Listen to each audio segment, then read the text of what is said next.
ধুনুই exercise কৰি আছে সি মানে ৰাতিপুৱাই এক্সাৰচাইজ কৰি ভাল পায় আৰু সি এনেকৈ ওলমি থাকে আমাৰ ধুনু বেটাই আৰু ওলমিলে ওখও হ'ব লাহে লাহে এতিয়া সি কি ধুনীয়াকৈ এক্সাৰচাইজ কৰিব পৰা হৈছে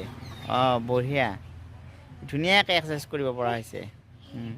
এনেকৈ এক্সাৰচাইজ কৰি সি ভাল পায় আৰু ৰাতিপুৱা এক্সাৰচাইজ কৰে এইটো মানে মোৰে আছিলে এক্সাৰচাইজ কৰা এতিয়া সিহঁতে কৰিব আৰু এক্সাৰচাইজ ধুনীয়া বঢ়িয়া এনেকৈ কৰি থাকিবা সদায় তেতিয়াহে লাম্বা হ'বা ওখ হ'ব পাৰিবা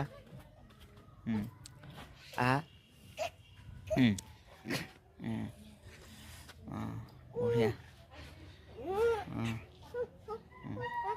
আৰু কৰা এক্সাৰচাইজ ধুনীয়াকৈ ওলমি থাকা তেতিয়াহে ভাল হ'ব ওলমি থাকিলে হয়নে দে এবাৰ আৰু ওলমাচোন ধুনু ওলমি থাকা ওলমি দিয়াচোন আৰু এবাৰ ওলমি দিয়াচোন আৰু এবাৰ ওলমি দিয়া ধুনীয়াকৈ ওলমি দিবা ওলমি দিয়া দিয়া ওলমি দিয়া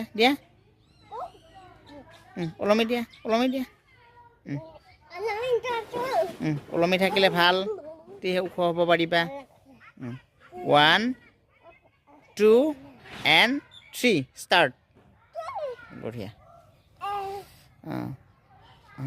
ভালকৈ দুখন ঠিক আছে